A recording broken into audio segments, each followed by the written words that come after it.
यदि आपको ये बातें पसंद आईं, तो आप इन्हें अवश्य ही आगे बढ़ाएं। आपके 1 या 2 बच्चे हैं और कभी कभार आप उनकी शरारतों पर झल्लाकर उन पर हाथ उठा देते हैं, तो जरा सोचिएगा कि एक शिक्षक इतने सारे बच्चों को कैसे संभालता है। आप खुद टीवी या मोबाइल में व्यस्त हैं, आपका बच्चा आपके पास आता है, आप उस अधखिले फूल को झिड़क देते हैं, जाओ भागो पढ़ाई करो। जरा मन को शांत करके विचारिएगा कि एक शिक्षक किस तरह अलग अलग बुद्धि वाले और अलग अलग अभिरुचि वाले बच्चों को 45 मिनट तक एक सूत्र में बांध के रखता है अपनी कक्षा में। आपका बच्चा दिन भर गेम खेलता है, घर पर पढ़ता नहीं है, इसकी भी शिकायत आप शिक्षक से करते हैं। क्या करें, हमारा मुन्ना तो हमारी बात ही नहीं सुनता, जरा डराइए इसे। अरे भाई, बच्चे को डराना है तो उसे किसी बाघ के सामने ले जाओ।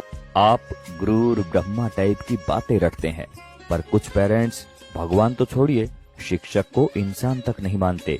वे ये मानने को तैयार ही नहीं कि एक शिक्षक का व्यक्तिगत जीवन भी होता है, उसकी भावनाएं होती हैं, उसकी सीमाएं होती हैं।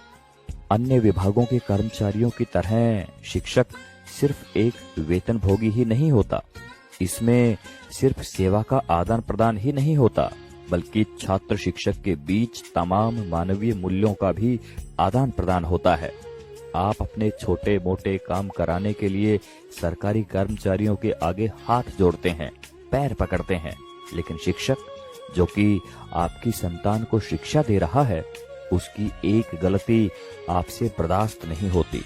आपका बच्चा, वो बच्चा जिसके लिए आपने मंदिरों और अस्पतालों के जाने कितने चक्कर काटे होंगे, अगर एक ही चीज 3 या 4 बार पूछ ले तो आपके शरीर का तापमान बढ़ जाता है।